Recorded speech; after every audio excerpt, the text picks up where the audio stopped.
Good morning সবাইকে। তোমরা যারা যারা আমার বাংলা সমাসের ক্লাসটি আগে করেছো তারা জানো যে আমরা আগের ক্লাসে কতটুকু করেছিলাম। আজকে প্রথম যে বিষয়টা নিয়ে আলোচনা করবো সেটা হলো অব্যয়ভাব সমাস। তার আগে বলে রাখি, যারা আমার আগের ক্লাসে দেখোনি তোমরা আগের ক্লাসগুলো দেখে নাও, তাহলে সমাসের সম্পর্কে তোমাদের যে কনসেপ্টটা ক্লিয়ার হয়ে যাবে। তো আজকের বিষয় হলো অব্যয়ভাব সমাস। কিভাবে আমরা বুঝতে পারবো যে কোন সমাসটা অব্যয়ভাব সমাস?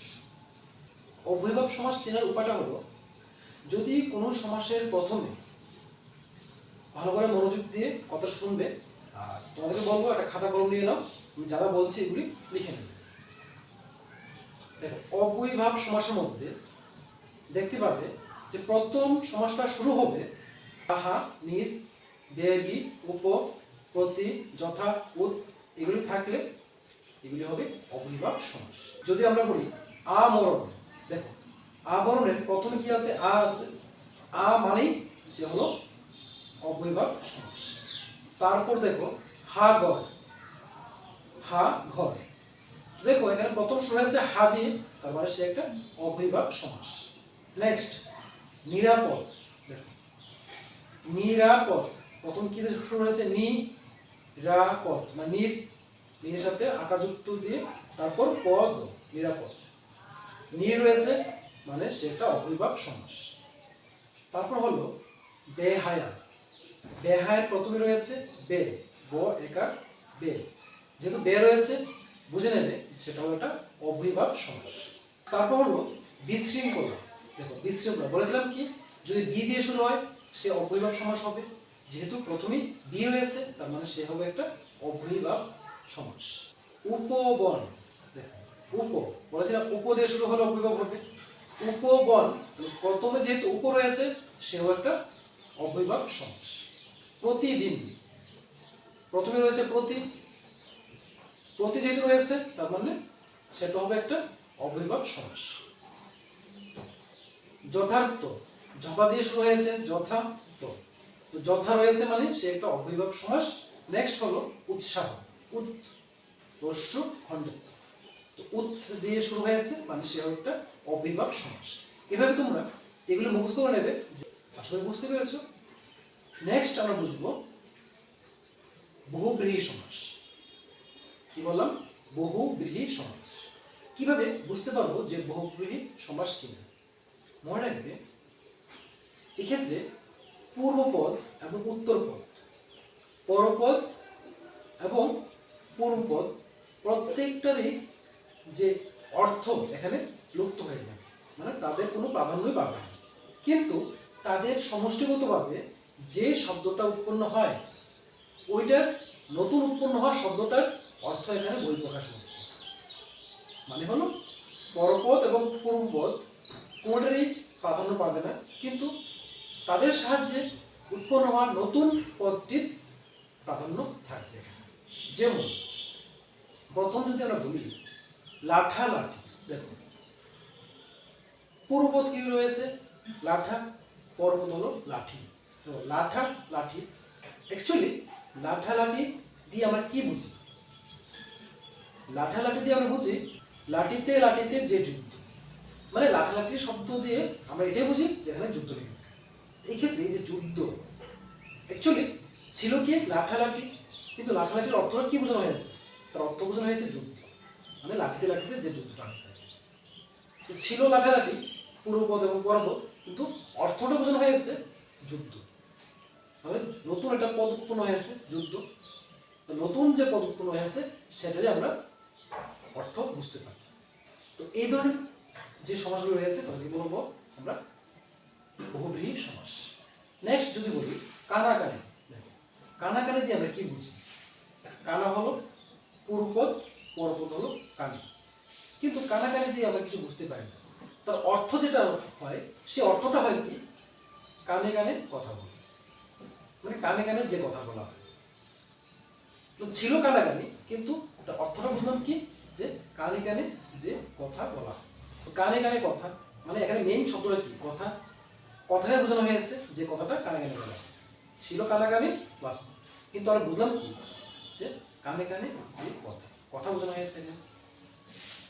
যেগুলি ছিল ওইগুলির অর্থ, ওইগুলির প্রাধান্য না পেয়ে প্রাধান্য কি পেয়েছে, কথা, তাই তো? তো যেহেতু পূর্বপদ এবং পরপদ মিলে এমন একটা অর্থ প্রকাশ করেছে যেটা নতুন একটা পদের সৃষ্টি করেছে, শব্দের সৃষ্টি করেছে, ওই অর্থটাই আমরা বুঝি। তাই এখানে কথাটা হলো কি, মেইন প্রাধান্যযুক্ত পদ বা শব্দ। তাহলে এটা হলো একটা বহুব্রীহি সমাসের উদাহরণ। বুঝতে পারলে আশা করি? মানে যে সমাসটা থাকবে সেই সমাসের পরপদ এবং পূর্বপদ কোনটারই অর্থ প্রাধান্য পাবে না সেখানে, কিন্তু তাদের সম্মিলিত উৎপন্ন হওয়া নতুন যে শব্দটা রয়েছে ওই শব্দের প্রাধান্য পাবে। যেমন লাঠালাঠি মানে কি, আমরা বুঝি কি, যুদ্ধ হয়েছে।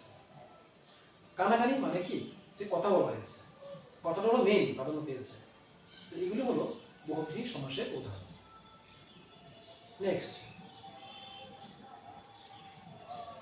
আর একটা কথা মনে রাখবে যে বহুব্রীহি সমাস, বহুব্রীহি সমাসে একটা প্রকারভেদ রয়েছে সংখ্যাবাচক বহুব্রীহি। ভালো লিখে নাও পয়েন্টটা, সংখ্যাবাচক বহুব্রীহি। তোমাদের এই সংখ্যাবাচক বহুব্রীহি এবং দ্বিগু সমাসের মধ্যে একটা সমস্যা হতে পারে। যেমন দ্বিগু সমাস আমরা কি বলেছিলাম, চৌরাস্তা। চৌ মানে কি, চার, রাস্তা মানে চারটি রাস্তার মিলন যেখানে হয়েছে, তাই তাকে আমরা কি বলি, চৌরাস্তা বলি। তো চৌ শব্দ একটা সংখ্যা বোঝানো হয়েছে। দ্বিগুতে বলেছিলাম যে যদি পূর্বপদ কোনো সংখ্যা বোঝায় তখন সে দ্বিগু সমাস হয়ে থাকে। কিন্তু সংখ্যাবাচক বহুব্রীহি সমাসের মধ্যেও পূর্বপদ সংখ্যাকে বোঝায়, কিন্তু ডিফারেন্সটা হবে দুটোর মধ্যে, চৌরাস্তা মানে কি, চারটি রাস্তাকে বোঝানো হয়েছে। তাই সে মানে পূর্বপদ যে সংখ্যাটা রয়েছিল ওই সংখ্যাটা প্রাধান্য পেয়েছে। কিন্তু মনে রাখবে বহুব্রীহি সমাসের ক্ষেত্রে যদি বলি আমরা তে পায়া, কি বললাম, তে পায়া। তে পায়া বলতে আমরা কি বুঝি বলতো, তিন পা যুক্ত কোন একটা টুল, তিন পা যুক্ত কোন একটা টুল, তাই না? তে পায়া। বা চৌচাল। চৌচাল মানে কি, আমরা কি বুঝি, মানে চার চাল যুক্ত ঘর। নতুন অর্থ প্রকাশ হয়েছে, তার জন্য চৌ চাল বা তে পায়া এগুলি হলো সংখ্যাবাচক বহুব্রীহি, আর চৌরাস্তা ওইটা হলো কি, একটা দ্বিগু সমাস। এটা মনে রাখবে। নেক্সট আসো বাক্যাশ্রয়ী সমাস। বাক্যাশ্রয়ী সমাস কিভাবে তোমরা বুঝবে, মনে রাখবে যে বাক্যাশ্রয়ী সমাসের ক্ষেত্রে মেইন যে সমাসটা এটা অনেকটা বড় হবে, অন্যান্য সমাজ থেকে দেখতে কিছুটা বড় হবে বাক্যাশ্রয়ী সমাস। এমনকি বাক্যাশ্রয়ী যে সমাসটা রয়েছে সে বাক্যাশ্রয়ী সমাস দিয়ে সাধারণত বোঝানো হয় কোনো অনুষ্ঠান, আচার, নীতি রীতি এসবকে বোঝানো হয়। আবার বলছি, বাক্যাশ্রয়ী সমাসটা দেখতে কিছুটা বড় হবে এবং এই বাক্যাশ্রয়ী সমাসের সাহায্যে কোনো একটা আচার, অনুষ্ঠান, রীতিনীতি এসবকে বোঝানো হয়।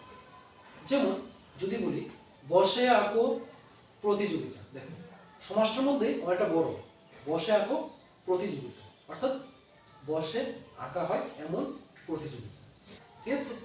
তো বসে আঁকো প্রতিযোগিতা সে সমাসটাই বড় এবং তার অর্থটা কি, তার বেশ বাক্য হয় বসে আঁকা হয় এমন যে প্রতিযোগিতা, তো সেটা হবে বাক্যাশ্রয়ী সমাস। যদি বলি সবুজ কমিটি, তাহলে সবুজ কমিটি দিয়ে আমরা কি বুঝি, সবুজ বাঁচানোর জন্য যে কমিটি, অর্থাৎ সবুজ কমিটি সে হলো সমাস এবং সবুজ বাঁচানোর জন্য যে কমিটি গঠন করা হয় সেটা হলো কি, বেশ বাক্য। তাহলে সবুজ কমিটি সে নিজে একটা বড় শব্দ এবং তার অর্থটা হলো কি, সবুজ বাঁচানোর জন্য যে কমিটি। এটা হলো কি, এটা বাক্যাশ্রয়ী সমাসের উদাহরণ। নেক্সট বলতে পারি সাইকেল চালানোর প্রতিযোগিতা। সাইকেল চালানোর প্রতিযোগিতা, দেখো সাইকেল চালানোর প্রতিযোগিতা সেই সমাজটা অনেকটা বড় এবং তার বেশ বাক্য কি হয়, সাইকেল চালানোর জন্য যে প্রতিযোগিতা। অথবা সাইকেল চালানো হয় এমন যে প্রতিযোগিতা। ঠিক আছে, তাহলে সাইকেল চালানোর প্রতিযোগিতা তার ব্যাস বাক্য কি হয়? সাইকেল চালানোর জন্য বা সাইকেল চালানো হয় এমন যে প্রতিযোগিতা। তো এখানে একটা প্রতিযোগিতা বোঝানো হয়েছে। তো এই ধরনের সমাসগুলি হলো বাক্যাশ্রয়ী সমাস, যেগুলি দেখতে বড় হবে, যার ব্যাস বাক্যের মধ্যে কোনো আচার নীতি অনুষ্ঠান বা কোনো একটা প্রতিযোগিতা এমন কিছু বোঝানো হয়, সেগুলি হলো বাক্যাশ্রয়ী সমাস। আসলে বুঝতে পেরেছ? তো তোমরা যারা যারা ক্লাসগুলো দেখছো, যদি ভালো লাগে ক্লাসটা সকলের মাঝে ছড়িয়ে দেবে এবং সবাইকে শিক্ষা গ্রহণের জন্য সাহায্য করবে। সবাই ভালো থাকবে, সুস্থ থাকবে। আজকের জন্য ক্লাসটি